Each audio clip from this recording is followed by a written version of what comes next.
Sejam bem-vindos a mais um vídeo da Crazy Pixel School. Meu nome é Luiz Kowalski, animador, artista 3D, professor aqui da Crazy Pixel, e hoje eu vou continuar aquela série de vídeos sobre os 12 princípios de animação aplicados no Blender 3D, tá?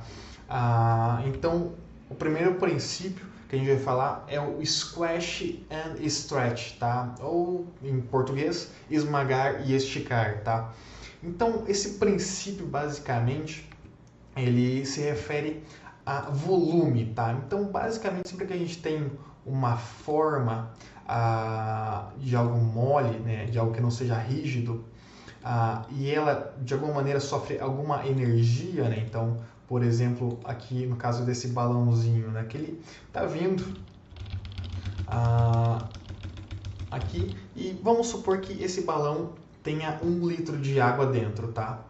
Então, basicamente, quando ele atinge, né, uma superfície rígida, o que acontece é que ele é esmagado, tá? O problema é quando ele é esmagado, apesar dele mudar de forma, ele continua tendo 1 litro de água dentro dele, tá? Ou seja, o volume dele não vai aumentar nem diminuir, tá? Somente a forma que vai mudar, né? A forma vai fazer com que ele se distribua, né? Com que o volume dentro dele se distribua de maneiras diferentes, mas não mudando, né, a quantidade desse volume, tá? Então isso é bem visível aqui nos balões de água, mas isso acontece em tudo, tá?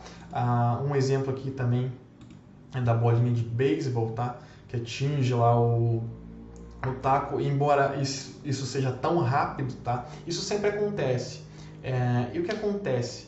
Na animação, né, como a gente tem essa liberdade para valorizar algumas coisas, a gente tende a fazer isso e aproveitar isso, tá? Então aqui tem um exemplo, tá, do Enrolados, a hora que o Flynn ele atinge lá o cenário, e olha como o corpo dele estica, tá? Então na animação a gente consegue exagerar, né, esse efeito, justamente a fim de valorizar a animação, deixar ela mais bonita e deixar ela mais fluida, principalmente, tá? O principal objetivo, né, o principal uso dessa técnica de animação é justamente para deixar a animação mais fluida, tá? E de acordo com a física, né? Claro, exagerando, tá? Mas não criando nada que não exista na natureza, tá? Então aqui, por exemplo, a gente tem ali esse exemplo, e perceba como o animador aqui, ele brincou com essa coisa, né? Com essa questão da energia, e ele foi...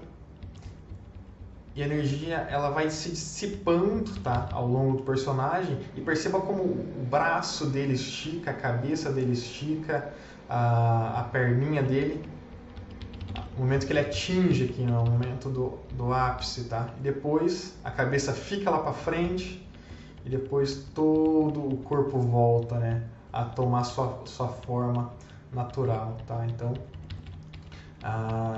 esse é um exemplo muito bom, tá? Bastante interessante, tá? E agora, voltando para o nosso assunto, né? Como que a gente pode aplicar essa técnica no Blender, tá? Então vamos lá para o Blender. Então eu fiz esse exemplo da bolinha aqui, né? O clássico exemplo da Bouncing Ball, né? Da bolinha que pula, tá? E o que acontece? Essa bolinha, ela não está com um efeito de squash and stretch, né? E essa aqui está, né? E perceba como fica mais interessante, como o movimento, né, fica mais valorizado, né?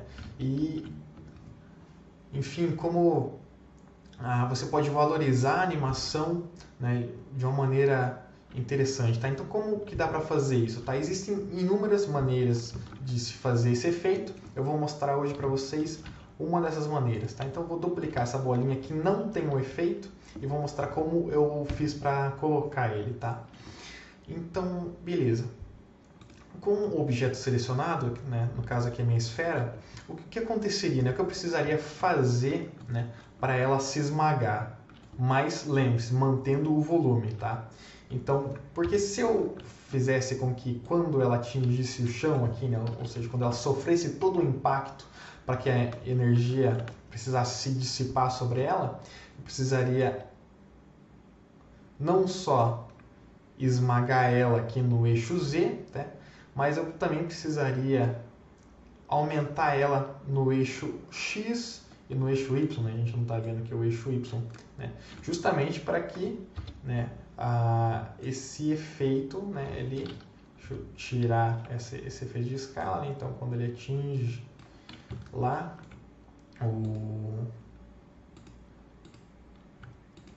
o chão, né? Então deixa eu acertar aqui esses keyframes para evidenciar o impacto, né? Então quando atingiu o chão, ele fez isso. Tá, então essa seria uma maneira, só que é meio chato ficar administrando isso, né? Toda hora você tem que ir em um eixo e nos outros dois eixos você tem que fazer esse contramovimento, né? Fazer essa compensação, né, da escala do objeto, tá? Então, como deve ter uma maneira mais fácil, né? Como fazer isso de uma maneira mais simples e mais prática, tá? Então, o Blender tem aqui, né, os constraints, tá? E um dos constraints que são habilitados nesse símbolo aqui de corrente, tá? Com o objeto que a gente quer selecionado, a gente vem aqui em mantém volume, tá?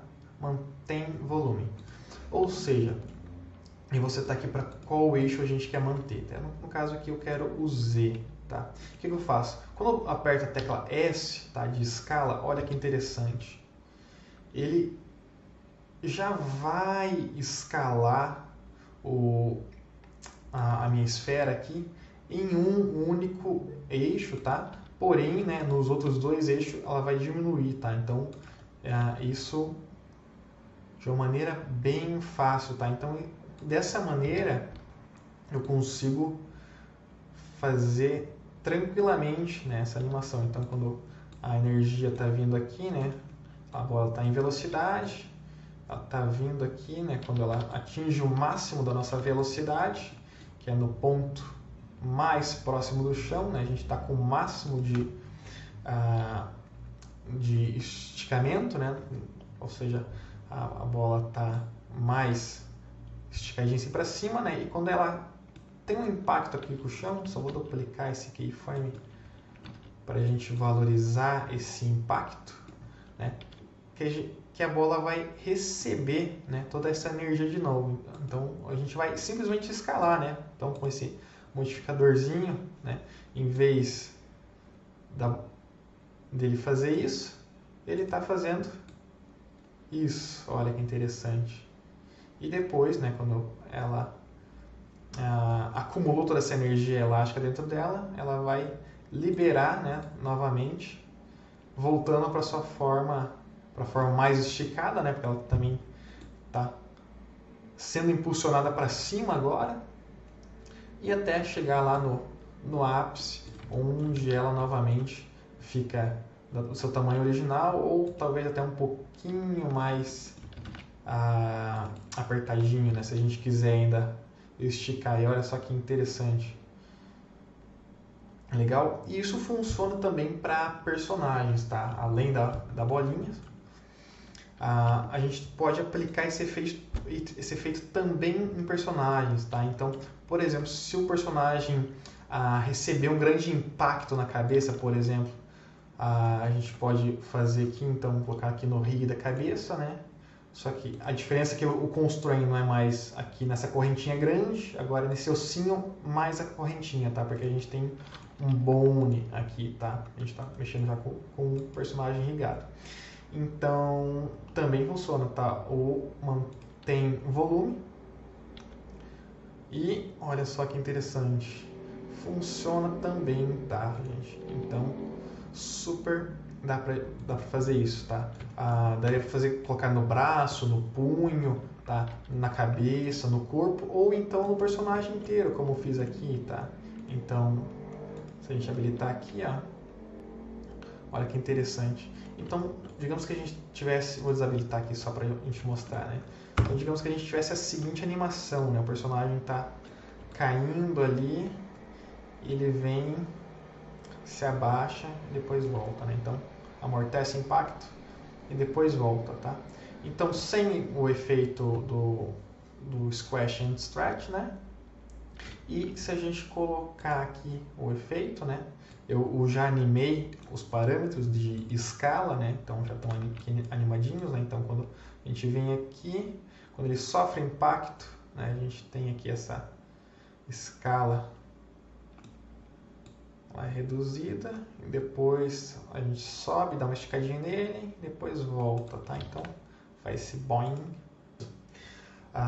Então, bom, espero que vocês tenham curtido aí. Não se esqueçam de comentar também, né? Se você sabe alguma outra maneira interessante de se proporcionar esse efeito. Não se esqueça de se inscrever no nosso canal para se manter atualizado e assistir todos os nossos vídeos da série aí, dos 12 princípios da animação aplicados no Blender. Beleza, galera? Valeu, até a próxima. Tchau, tchau.